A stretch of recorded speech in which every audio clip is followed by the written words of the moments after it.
अगर आप भी चाहते हैं कि आपन म्यूजिक के वीडियो सबसे पहले आप तक पहुंचे, तो लाल बटन को दबाकर चैनल को सब्सक्राइब जरूर कर ले और साथ में बेल आइकन को दबाना ना। Presented by RK Music।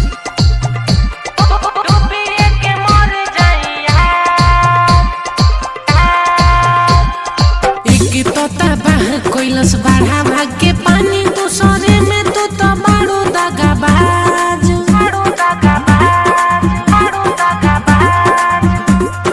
एक तोता बाढ़ कोइलस बढ़ा भाग के पानी दूसरे में तू तो बाड़ू दगाबाज हो।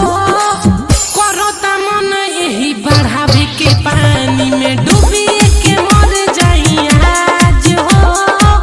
करो ता मन यही बढ़ावे के पानी में डूबी के मर जाई आज।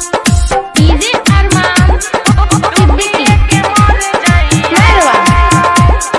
डीजे असलम बाबू मारन के मर जाई। ओई सुन दिहलु जखम हो काम करे ना दादा मोर हम हो। खात बानी आज को सम हो दोबारा प्यार ना हमको रब हो। प्यार ना हमको रब हो। ओई सुन दिहलु जखम हो काम करे ना दादा मोर हम हो। खात बानी हमको सम हो दोबारा प्यार ना हमको रब हो। तुहरो जुदाई लागे जान लेके जाई बोला हो गइलो तू काहे नाराज हो। करो ता मन यही बढ़ावे के पानी में डूबी के मर जाई आज हो। करो ता मन यही बढ़ावे के पानी में डूबी के मर जाई आज। डीजे अरमान डूबी के मर जाई डीजे असलम बाबू मारन के मर जाई। बर्बाद करके अपना प्यार में छोड़ी जात बाड़ू तू ससुराज में। राइटर और सद जस यार मिली झूले पूरा संसार में।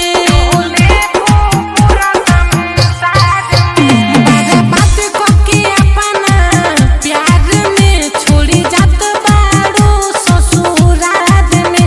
राइटर और सद जस यार मिली झूले पूरा संसार में। कहे रंजित आकाश नहीं होता बर्दाश्त तोहर सुनिए गोरी राज हो। करो ता मन यही बढ़ावे के पानी में डूबी के मर जाई आज हो। करो ता मन यही बढ़ावे के पानी में डूबी के मर जाई आज। RK recording studio Gopalganj.